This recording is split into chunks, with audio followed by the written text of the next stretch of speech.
Hello everyone, আজ আমি তোমাদের সঙ্গে দুর্দান্ত স্বাদের একটা ডিমের কারি রেসিপি শেয়ার করতে চলেছি। তো চলো দেরি না করে ফটাফট দেখে নেওয়া যাক কিভাবে বানালাম। প্রথমে একটা ফ্রাই প্যানের মধ্যে নিয়ে নিয়েছি অল্প কিছুটা সর্ষের তেল। তেলটা গরম হয়ে এলে দিয়ে দিয়েছি 1 চামচ কাশ্মীরি লঙ্কার গুঁড়ো আর 1/2 চামচ হলুদ। সেদ্ধ করে রাখা হাঁসের ডিমগুলো এক এক করে দিয়ে দিলাম তেলের মধ্যে। একটু ভালোভাবে ভাজা হয়ে গেলে দিয়ে দিয়েছি অল্প কিছুটা লবণ।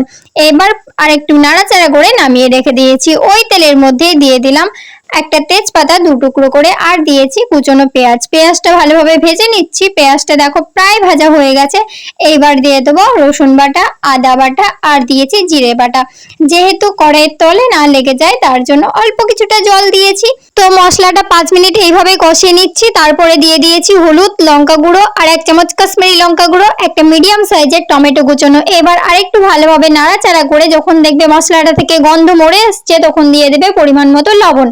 লবণটা দিয়ে আরো কিছুক্ষণ নাড়াচাড়া করে দিয়ে দিতে হবে পরিমাণ মতো জল। জলটা খুব একটা বেশি দিলে চলবে না, অল্প পরিমাণেই দিতে হবে। এইবার দিয়ে দিচ্ছি আগে থেকে ভেজে রাখা হাঁসের ডিমগুলো দিয়ে একটু নাড়াচাড়া করে ঢাকা দিয়ে রেখে দেবো 4 থেকে 5 মিনিটের জন্য। 4 থেকে 5 মিনিট পরে ঢাকা খুলে যখন দেখবে জলটা পুরোপুরি শুকিয়ে গেছে তখন নামিয়ে নেবে। ব্যাস, তাহলে খাওয়ার জন্য রেডি। তো আমার ভিডিওটা ভালো লেগে থাকলে প্লিজ আমার চ্যানেলটিকে সাবস্ক্রাইব করে দিও।